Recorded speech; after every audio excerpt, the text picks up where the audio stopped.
ডুয়ার্সে তাপমাত্রার পারদ ক্রমেই বেড়েই চলেছে। শুনশান এলাকা, খুব প্রয়োজন ছাড়া কেউ বাইরে বের হচ্ছে না। বৃহস্পতিবার ডুয়ার্সে তাপমাত্রা কোথাও 38 ডিগ্রি সেন্টিগ্রেড, আবার কোথাও 39 ডিগ্রি সেন্টিগ্রেড। তীব্র দাবদাহে প্রাণ ওষ্ঠাগত বাসিন্দাদের। রীতিমতো এই তীব্র দাবদাহে নাজেহাল বেসরকারি স্কুল পড়ুয়া থেকে শুরু করে সাধারণ মানুষ।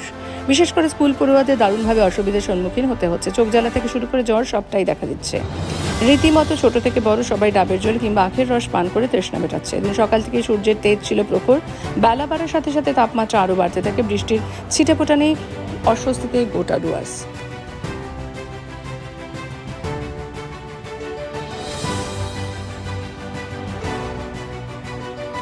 কয়েকদিন ধরে দু একদিন ধরে গরম যে পড়ছে, তাতে বাচ্চাদের খুবই অসুবিধা হয় রাস্তাঘাটে যেতে। প্রচণ্ড রোদ্রে মুখ টুক জ্বালা করে। আচ্ছা, ভালোই অসুবিধা হয়। এই জন্য আমরা সকালের দিকে বেরোই কম একটু। এখন বাচ্চাকে আনার জন্য একটু বেরোতে হয়, না হলে বিকালে সন্ধ্যার পরেই বের হয়। বেশি গরম পড়েছে। তো সেক্ষেত্রে তোমরা কিভাবে স্কুলে যাচ্ছ এবং স্কুলে যেতে কি অসুবিধা হচ্ছে? স্কুলে যেতে খুব অসুবিধা হচ্ছে, স্কুলে যাচ্ছি ভালোই লাগছে, কিন্তু স্কুলের ব্যথার মধ্যে মাথা ব্যথা অনেক কিছু হচ্ছে। এবং তুমি কি মাত্র কি ডাব খেলে নাকি?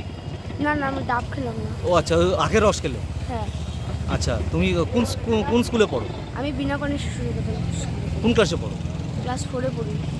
আজকে প্রচণ্ড গরম পড়েছে এবং সেক্ষেত্রে ডাব আপনারা যে বাজার কেমন আপনাদের ডাবে? আমাদের বাজার খুবই খারাপ, কারণ আমাদের মাল কালেকশনটা খুব কম হচ্ছে।